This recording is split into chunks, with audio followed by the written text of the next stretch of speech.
Yes, what's up, ladies and gentlemen? This is Warzone Jones coming right back at you. MMA pay-per-view reviewing UFC 203, and it was a pretty damn decent night of fights. The main event was pretty damn good and exciting, and I gotta say, I thought it was a pretty damn good show.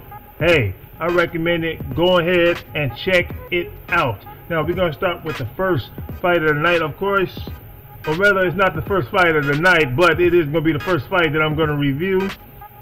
Which I'm going to start off with Uriah Faber, of course, looking at my notes here, versus Jimmy Rivera. Now this fight right here didn't go like I had hoped. I was pulling for Uriah Faber. Uriah Faber loses.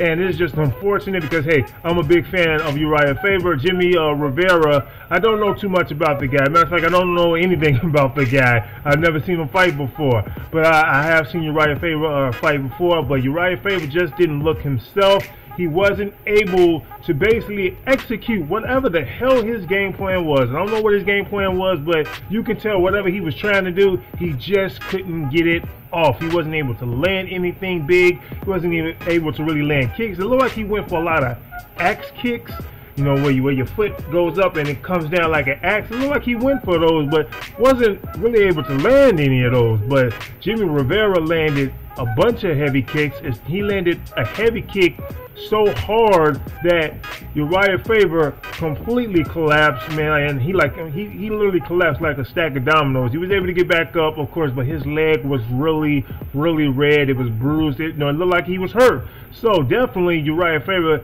is going to be able to move that well when you have a hurt leg. But Uriah Faber loses. Jimmy Rivera wins. Congratulations, Mr. Jimmy Rivera. The next fight I got here on my notes is a fight that I was waiting for hell, a long time, 2 years. CM Punk versus, of course, Gall. I was waiting for this fight. I paid to see this fight.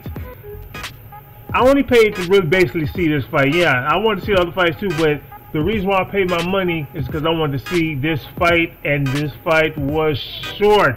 Man, it was short. CM Punk, he went out there and he tried his absolute very best, but at the end of the night, he looked like an amateur. And let's be honest, that's what he is, man. Hey, I'm a big CM Punk fan, but CM Punk, he just didn't have anything. He had nothing. He had nothing. And that's because, you know, this guy got way more experience than him. And Mickey Gall, he went out there and he dominated him. So a lot of people was probably expecting that, definitely. I knew that could probably happen. I was just hoping that it wouldn't happen. Jimmy Gall went out there. He got CM Punk right down to the ground. He was pounding him out. But, you know, CM Punk was able to, you know, block a little bit. But, of course, now you could tell the referee was coming close to stopping the fight. He was taking the pounding to eventually getting submitted. And CM Punk just didn't look good. We didn't even see what he had because Jimmy Gall took it from him. Like literally, he took it from him. So we didn't really get to see too much from CM Punk. So he looked like an amateur. He got destroyed in the first round. Unfortunately, CM Punk loses. So should CM Punk fight other amateurs? I really think that he should, because right now he didn't impress no one. I can assure you of that. He really didn't impress no one. So that's unfortunate. I wanted to see the guy win, but it just didn't go that way. Next fight I'm going to review next up is Mauricio Verdun versus Travis Browne. The fans were booing a lot during this match. I didn't think this was a bad fight, but at the same time, there was a lot of awkwardness, you know, kind of going on, you know, in this fight. And really from Mauricio Verdun. Mauricio Verdun, first off, he opens up this fight with a flying sidekick to the head on Travis Browne. It looked really nice. You know, I had missed it. I looked down, I looked up, and apparently he did a flying sidekick. I saw it in the replay, and he, to me though, after that, he was just doing too much. And when I say too much, I'm talking about doing ridiculous style of techniques that wouldn't even work in a real fight. He did this roll where it's like you roll and you do a kick at the same time. But it only resulted to him looking stupid, sloppy, and you know, he rolled over and he just falls and hit the ground hard, and he did it 3 times. I'm talking about 3 times. He looked very bad when he did that. But also, you know, Travis Browne, he got his finger dislocated and he was trying to stop the fight, you know, basically calling a timeout. You can't do that. You can't do that.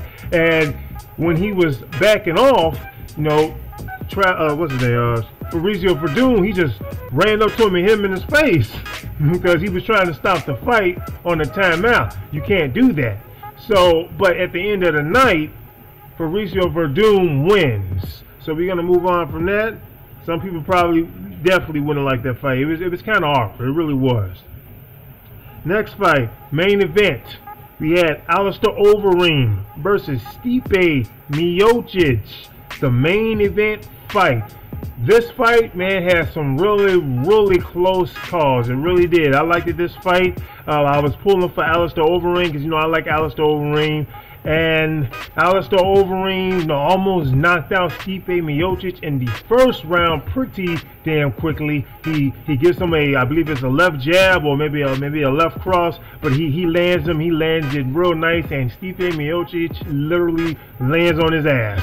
And then he runs over there to give him a guillotine choke, but wasn't able to get it. And then, you know, he recovers. So Stipe recovers and was able to hurt Alistair Overeem eventually too. And eventually he's able to get Alistair Overeem down to the ground and knocks him out via ground and pound. Stipe Miocic still your heavyweight champion of the world. Now, also, during the post interviews of this fight, Alistair Overeem claims that Stipe Miocic had tapped out. He said that as soon as he went for the guillotine on him, he said he felt that he tapped out, and the referee didn't see it. So what they did was they went to a bunch of replays. They showed at least 2 or 3, but there was no signs of Stipe Miocic tapping out at all, literally at all. So Alistair Overeem to me looks stupid and sort of like a sore loser, you know, at the end of the night. So he didn't look good right there at all. As a matter of fact, his striking was just looking, it didn't look sharp. It really didn't. Like, I don't know what he was doing. If he was trying to just because he kept like bobbing and weaving like this a lot, especially with his back against the cage. And so to me, his striking was definitely not on point after he had knocked him down. But hey, Stipe Miocic is the winner, still your champion in his hometown of Cleveland. So, this is Warzone Jones. If you haven't done so, please subscribe to my channel. I'm out. Deuce.